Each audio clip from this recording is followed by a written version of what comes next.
사건과 일화를 따라 걷는 중국사 산책 출발합니다. 이번 편에서는 청나라의 10대 황제였던 동치제의 황후였으나 황후로서의 호사는커녕 악독한 시어머니 서태후, 즉 자이태후에게 갖은 고난을 겪었으며 죽어서도 비적대들에게 여러 차례 순환을 당한 가련한 아르특씨의 삶을 따라 걸어보고자 합니다. 1874년 동치 13년 11월 초 18살이었던 동치제 제수는 매독에 걸려 거의 말기 증세를 보이고 있었습니다. 황제의 몸으로 매독이라는 수치스러운 병에 걸리게 된 것은 거슬러 올라가면 두 황태후, 특히 생모였던 서태후의 심한 간섭 때문이었습니다. 통상 서궁에 거주했던 자이태후를 서태후로, 동궁에 거주했던 자한태후를 동태후라고 불렀는데 여기서는 우리에게 더 익숙한 서태후로 부르겠습니다. 두 황태후, 즉 동태후와 서태후가 조정을 쥐고 있었기 때문에 동치제는 이미 나이를 먹어 장성했음에도 하루 종일 할 일이 없어 빈둥거릴 수밖에 없었지요. 게다가 툭하면 생모인 서태후의 책망과 체벌을 받아야 했으니 자연히 마음속에 비분과 반항심이 생기게 되었습니다. 이런 상황에서 고통을 참지 못한 황제는 한창 나이에 황후와 애정행위조차 할 수 없었으니 이것이 그의 정신적인 고통을 가중시켰고 수치스러운 병의 원인이 되었다고 보입니다. 어머니 서태후와 아들 황제 사이에 쌓인 감정은 2년 전 황후를 간택하면서 더욱 악화한 것이었으며 마침내는 황후로 간택된 며느리에게로 비화하는 것입니다. 그 과정은 이러했습니다. 비록 동치제 제수는 서태후의 친아들이었지만 어렸을 때부터 아버지 한풍제의 정실인 동태후 밑에서 자랐습니다. 그래서 제순이 동태후에 대해 느끼는 감정은 생모 서태후에 대한 것보다 훨씬 깊었지요. 조금만 잘못해도 야단을 치는 서태후와는 달리 동태후는 언제나 제순을 감싸주었기 때문에 동치제는 생모인 서태후보다 자애로운 동태후를 친어머니처럼 여기고 따랐다고 합니다. 그러다가 동치 11년 황제의 대혼을 준비하면서 양궁의 황태후는 황후를 간택하는 문제를 놓고 갈등을 일으키게 됩니다. 그들이 각기 자신들이 이상적으로 생각하는 황후감을 추천하였기 때문이지요. 서태후가 추천한 인물은 나이 겨우 14살로 형부 원혜랑 봉수의 딸이었으며 성은 부찰씨였습니다. 이 집안은 수많은 장상을 배출하였고 가문의 위세가 아직도 당당하여 황후의 자격을 충분히 지니고 있었으나 아직 나이가 어린 점이 문제가 되었습니다. 하지만 서태후는 어리고 성정이 어린 그녀가 마음에 들었습니다. 그러나 동태후의 생각은 반대였습니다. 동태후는 사실 동치제가 즉위한 초기부터 수렴청정을 할 생각이 없었으며 동치제가 혼례를 치르고 친정을 시작하면 황제가 실질적인 권한을 가지고 다시 한번 청조를 부흥시키는 대업을 이룩할 수 있도록 도와줄 생각이었습니다. 그녀는 이런 생각으로 순기의 딸 아르특씨를 염두에 두고 있었지요. 순기는 인품이 뛰어나고 제학을 겸비한 선비였습니다. 건국 이래 만주인 출신으로서는 처음으로 한문과거에 급제하여 편수의 직책을 받은 유일한 사람으로서 선비들의 존경을 받고 있던 사람이었습니다. 그의 딸은 이런 아비와 가풍의 영향을 받아서 단정하고 침착하였으며 시서에도 잠옷 재주가 있어 대가교수의 풍모를 지니고 있었다고 합니다. 그래서 동태후는 덕성과 재주를 겸비한 그녀를 황후와 비빈들이 사는 육궁을 통솔하는 황후가 될 만한 인물이라고 생각했던 것입니다. 하지만 동태후는 신중을 기하기 위해 황제의 이양을 완곡하게 떠보았지요. 그러자 동치제는 조정의 사정을 알고 전반적인 정세를 살필 수 있으며 또한 문장에 밝은 황후가 있다면 자신에게 큰 도움이 될 것이라고 대답하니 둘의 견해가 일치함을 확인할 수 있었던 것입니다. 마침내 황후를 간택하는 날이 돌아왔습니다. 황실의 근친들이 속속 입궁하여 황후를 간택하는 의식에 참가하였습니다. 어화원의 험한전 중앙에 있는 두 개의 의자에 양궁의 황태후들이 앉고 동쪽에 마련된 의자에는 황제가 앉았습니다. 서태후가 볼 때 이번 대혼은 자신의 친자식의 혼사였으므로 당연히 자신이 주체가 돼야 한다고 여겼습니다. 그녀의 마음은 이미 결정된 상태였으나 마음대로 할 수 있는 일이 아니었으므로 의례적으로 옆에 앉은 자한테오의 의향을 물었습니다. 동태우는 이미 동치제 재순과 묵계를 한 상태였으므로 주저함이 없이 자신의 의사를 밝혔지요. 서태우는 심상치 않은 생각이 들어 공친왕 혁흔을 불러 의견을 들어보니 혁흔 역시 동태우의 견해에 찬성하는 것이었습니다. 잠시 분위기가 썰렁해졌지요. 이제 그녀의 남은 희망은 자신의 아들뿐이었습니다. 서태우는 여러 가지 예를 들어 은근히 자신의 의견을 암시하면서 동치제의 의견을 물었습니다. 동치제가 자신의 결정에 동의하라는 말투였지요. 동치제는 그녀의 말을 듣는 순간 눈앞이 캄캄해지면서 누구를 결정해야 할지 난감해졌습니다. 순간 황제는 의연하게 앉아있는 동태우와 눈이 마주쳤지요. 동태우의 얼굴에는 재순을 지지한다는 눈빛이 그대로 나타났습니다. 황제는 마침내 결단을 내려 권력과 애정을 상징하는 여의를 아로특 씨에게 건넸지요. 수려한 풍모로 단정히 앉아있던 아로특 씨는 감격에 겨워 얼굴에 수줍음을 가득 안고 여의를 받들었으며 서태우는 그저 이를 멍하니 바라볼 수밖에 없었습니다. 서태우는 잠시 멍하니 있더니 끝내 분을 참지 못하고 그 자리에서 벌떡 일어났습니다. 온몸에 피가 끓어 얼굴이 온통 벌개진 상태였지요. 앞으로 정계를 사납고 난폭한 성격과 잔인한 행동을 예견할 수 있는 장면이었습니다. 황후 간택을 둘러싼 싸움은 이렇게 불길한 분위기 속에서 끝나고 말았습니다. 동태우가 추천한 아로특 씨가 황후로 정식 책봉되었고 서태우가 마음에 둔 부찰 씨는 해비로 봉해졌습니다. 동태우와 재수는 잠시 승리를 맛보았지만 그들이 추천하여 책봉한 황후의 앞날에 비운이 들이우고 있다는 사실을 전혀 알 리가 없었습니다. 서태우는 서서히 복수를 준비하고 실행에 옮기기 시작했습니다. 그 대상이 바로 황후 아로특 씨였지요.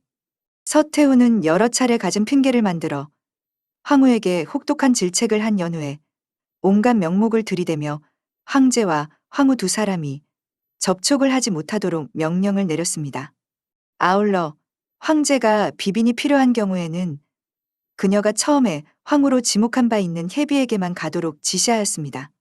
당시 황제 제수는 비록 나이가 어렸으나 서서히 제왕의 존엄성에 대하여 자각하고 있던 때였습니다. 극도의 불만에 찬 그는 아예 양심전에서 건천궁 선안각으로 거처를 옮겨 독거하면서 해비와 상종도 하지 않았습니다. 이는 분명 생모 서태후에 대한 무언의 반항이었던 셈입니다. 바야흐로 청춘기에 돌입한 황제 제수는 여색을 멀리해야 하는 처지가 되었습니다. 참기 힘든 욕정은 그를 고통스럽게 만들었지요. 원치 않는 금욕에 대한 불만과 서태후에 대한 반항심이 점점 쌓여가면서 황제는 급기야 전혀 예기치 못한 다른 출구를 찾아내기에 이르렀습니다. 그는 2명 황태후의 감시를 피해 몇 명의 태간만을 대동하고 궁궐 밖으로 나섰습니다. 물론 모두 남포장삼을 입고 백성으로 변장을 했지요. 사사롭게 출궁을 한 탓에 조정의 대신들을 만날까 두려워 크고 호화로운 오락장소나 큰 점포 등에는 차마 가지 못하고 그저 북경의 유흥가인 청도나 한가담의 기생집, 외진 곳에 있는 다관이나 술집 등을 스쳐 지나갈 뿐이었습니다. 하지만 밀행이 점차 많아지면서 동치제는 급기야 한가담의 기생집에서 매독에 걸리고 말았습니다. 그러나 당시 어의 옹동화 등이 남긴 기록에는 이를 그대로 쓸 수 없어 출천하 즉 천연도라고 기록되어 있다고 합니다. 이로부터 그는 병석에 누워 끝내 일어나지 못했습니다. 동치제 제순이 양심전 병석에 누워 죽음의 고통과 싸우고 있을 때 그의 사랑하는 황후 아로특 씨가 소문을 듣고 그를 몰래 찾아왔습니다. 두 사람은 자신들이 서로 떨어져 살아야 하는 현실이 결국 서태후의 전행으로 야기된 것을 새삼 느끼며 눈물을 그치지 못했지요. 황제 제수는 자신의 삶이 얼마 남지 않았다는 사실을 전혀 알지 못했기 때문에 황후의 손을 잡고 조금만 더 참자고 황후를 위로했습니다. 황후가 양심전에 몰려왔었다는 사실은 물론이고 동치제가 한 말까지 어느새 모두 서태후에게 전해졌습니다. 그녀가 황제 곁에 몰래 심어놓은 태감이 알려준 까닭이었지요. 득달같이 황후의 처소로 찾아간 서태후는 황후를 손가락질하며 소리쳤습니다. 이 여우 같은 것이 황제를 꼬드겨 무엇을 하려고 했는고? 황후는 도저히 참을 수 없었는지 감히 황태후의 말을 되받았습니다. 제가 대청문을 거쳐 황궁으로 들어온 것은 천하가 다 아는 일입니다. 지금 황상의 용체가 편안치 아니하여 황후인 제가 살피러 왔는데 도대체 제가 무슨 죄를 범했다고 그러십니까? 그녀의 말이 떨어지기가 무섭게 엄청난 재앙이 그녀를 덮쳤지요. 말단 후궁 출신인 서태후는 황후가 의식적으로 자신을 조롱하고 있다고 여겼던 것입니다. 화가 치솟아 거의 이성을 잃을 지경이 된 그녀는 태후라는 신분도 있고 민간의 아낙네처럼 황후에게 달려들더니 머리카락을 움켜쥐고 뒤흔들기 시작했습니다. 그리고 태감을 향해 빨리 곤장을 대령하라고 소리쳤지요. 태감 몇 명이 즉시 곤장을 가지고 내실로 들어오더니 이미 머리가 다 풀어진 상태로 울음을 그치지 않고 있는 황후를 땅에 엎드리게 하고 곤장을 치기 시작했습니다. 병석에 누운 황제는 바로 눈앞에서 펼쳐지는 이 참혹한 광경을 그저 멍하니 바라만 볼 뿐이었습니다. 바닥에 쓰러져 참혹한 일을 당하고 있는 황후를 보면서 황제는 가슴이 찢어질 듯한 아픔 속에서 뜨거운 눈물을 흘렸습니다. 겨우 자리에서 일어나 앉은 황제는 곤장을 휘두르고 있는 태감을 향해 큰 소리로 외쳤습니다. 멈추어라. 빨리 멈추어라. 그는 이렇게 소리치고는 입으로 붉은 선혈을 쏟으며 쓰러져 혼절하고 말았습니다. 서태후는 아들이 입에서 선혈을 쏟는 것을 보고는 흠칫했지요. 가급해진 그녀가 태감에게 어의를 부르라고 명하자 태감들이 우르르 밖으로 뛰어나갔습니다. 그러나 황제는 이미 혼절하여 정신이 없었습니다. 눈이 뻘개진 서태후는 갑작스러운 변고에 놀라기는 했으나 여전히 분이 풀리지 않았던지 황후의 머리며 허리, 등에 발길질을 하고는 태감에게 명하여 황후를 끌고 나가라고 했습니다. 어이가 곧 도착했으나 황제는 여전히 혼수 상태였습니다. 서태후가 어이에게 강제로 처방을 명하여 극약과 다름없는 탕약을 먹였으나 정신을 차리지 못했습니다. 이후 황제 제순의 병세는 점점 악화되더니 결국 1874년 12월 5일 이 세상을 하직하고 말았던 것입니다. 6살의 즉위에 황제 아닌 황제 노릇을 하다가 겨우 나이 19세로 청왕조의 황제 중에서 가장 단명으로 생을 마친 것이었습니다. 동치제의 뒤를 이어 광서제 제첨이 등극한 후 동치제의 황후인 아르특씨는 가순왕후로 봉해졌습니다. 하지만 그녀는 자신의 앞날이 어떨 것이라는 것을 누구보다 잘 알았습니다. 결국 그녀는 서태후의 악랄한 포갑과 악독한 박해를 더 이상 당하지 않기 위해 광서제가 황제의 자리에 오른 지 불과 2달 만에 저수궁에서 금가루를 삼켜 자살하고 말았습니다. 나이 21세였지요. 그녀는 죽어서도 편치 않았습니다. 1945년 이미 몇 차례 도굴의 광풍이 휩쓸고 지나간 청동릉의 왕소의 등 비적 일당이 밀어닥쳤습니다. 왕소의가 비적들을 거느리고 해릉의 지하궁 문을 연 다음 관곽을 부수고 안을 들여다보았더니 한평생 불행과 고통의 연속이었던 동치제는 뼈만 남은 상태였습니다. 그러나 당시 이루지 못한 사랑을 위해 금을 먹고 자살을 택했던 아르특씨는 이미 죽은 지 70여 년이 지났지만 마치 바로 전에 세상을 떠난 것처럼 아름다운 모습 그대로였다고 합니다. 비적들은 그녀의 옷을 모조리 벗기고 금은 보화를 모두 쓸어 담은 다음 그녀를 곽판 위에 올려놓은 채로 떠나가 버렸습니다. 왕소의 무리들이 득이양양한 모습으로 동릉지역을 떠나한 후 그 일대의 건달들이 다시 해릉의 지하궁으로 잠입했지요. 횃불을 높이 들고 이리저리 보석을 찾던 그들은 끝내 아무것도 얻지 못했습니다. 그러자 그들은 옷이 다 벗겨져 있던 황후 아르특씨의 배를 갈라 내장을 꺼냈습니다. 그리고 그녀가 자살하느라 삼켰다는 황금가루를 찾느라 뱃속 구석구석을 헤집었지요. 며칠이 지난 후 또 다른 무리들이 지하궁으로 들어섰을 때 그들은 생전에 지고지순했던 황후가 벌거벗은 채 묘실 동남쪽 한 귀퉁이에 누워있는 놀라운 모습을 보았습니다. 그녀는 몸을 위로 향한 채 긴 머리를 풀어 헤치고 두 눈을 지그시 감고 있었습니다.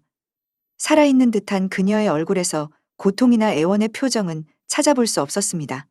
다만 복부가 갈라져 내장이 땅에 흘러내리고 있었을 따름이었지요. 이상으로 살아서는 악독한 자이트우에게, 죽어서는 악랄한 비적들에게 고난을 당한 가련한 동치제의 황후 아로특 씨의 비통한 삶과 비참한 죽음을 돌아보았습니다. 끝까지 시청해 주셔서 감사드립니다.